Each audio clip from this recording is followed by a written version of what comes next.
Oh yeah, it was great all around. I think a lot of credit to Michael, like keeping us in the game throughout, and our bullpen come in at the end, hold it down as well, and we were able to just piece up a couple of hits, towards the end, and good things happen. How locked in was Michael King? You've seen some glimpses this season, but tonight just everything was working for him.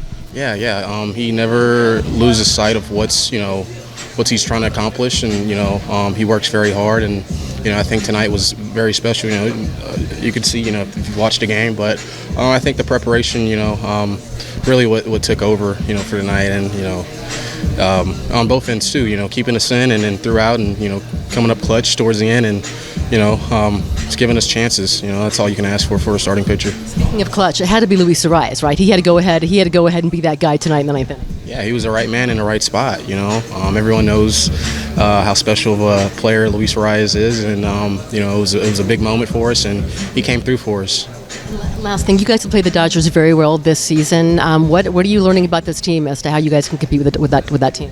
I think just blocking out the noise, understanding, that's a very good team, but not letting all the hype that's around us get in between the lines. We still got to go out there and compete, and we're doing that on a daily, every day against everybody. So I think we learn, these guys are learning us, and at the end of the day, it's good baseball to watch. I guess it's not that fun when he's also dominating, because you'd like it to be one-sided. And honestly, I looked after I was done to see what his actual line was.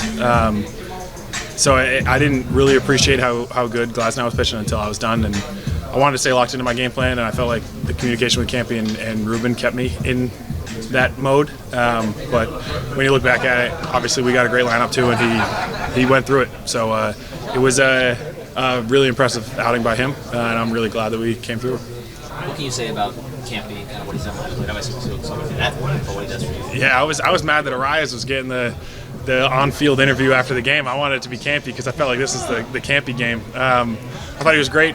I think we definitely stole a few strikes, and I was all him in his setup and pitch framing. I felt like we had I could trust whatever he was calling. I think that we totally clicked, and I'm hoping to now continue this line of communication and the trust that we have in each other.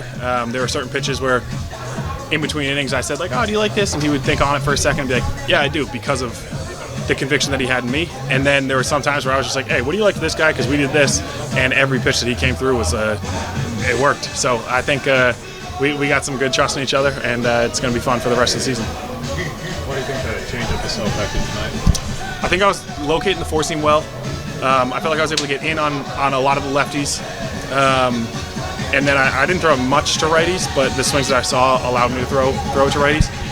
I've always felt like I could command it pretty well down and away to lefties, but it's really just making sure that a hitter is kept honest in, and we were able to do that. Where were you in the ninth inning, and what was your vantage point of the walk-off? I was in here. I went into the training room, and the first batter, obviously Campy, hits a double, and I did not move my feet after that. So I stayed in the same position, and I watched on the live feed, the high home from in the training room. So you a superstitious guy? A little.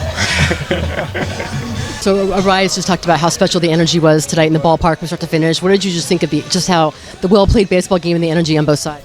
Yeah, I actually had to situate my pitch comm a different way, because in Ohtani's first at bat, I couldn't hear the pitch call from Campy. It was that loud in the stadium. So it's definitely one of those where I don't need any extra caffeine. I don't need an energy drink. I'm just out there and feeling the energy of the crowd, and they showed out. That's a good team that you guys played, obviously, very well this season. What do you make of kind of the way you guys played against them, and maybe gotten up for them? Yeah, I think obviously being in division, they're going to see us as much as we possibly can. I think that we're a very good team of making adjustments, both pitching and hitting. And so even though it was the third time I faced them this year, I felt like I had a game plan that was something they hadn't seen yet. And it's definitely learning from them getting me in my last outing against them, but also knowing the holes that I created by throwing certain pitches in my last outing. So I think having Campy and Ruben, even Higgy was talking to me the whole time. It's just they know this team so well that it's a game plan that we're very confident in because we have seen them so many times.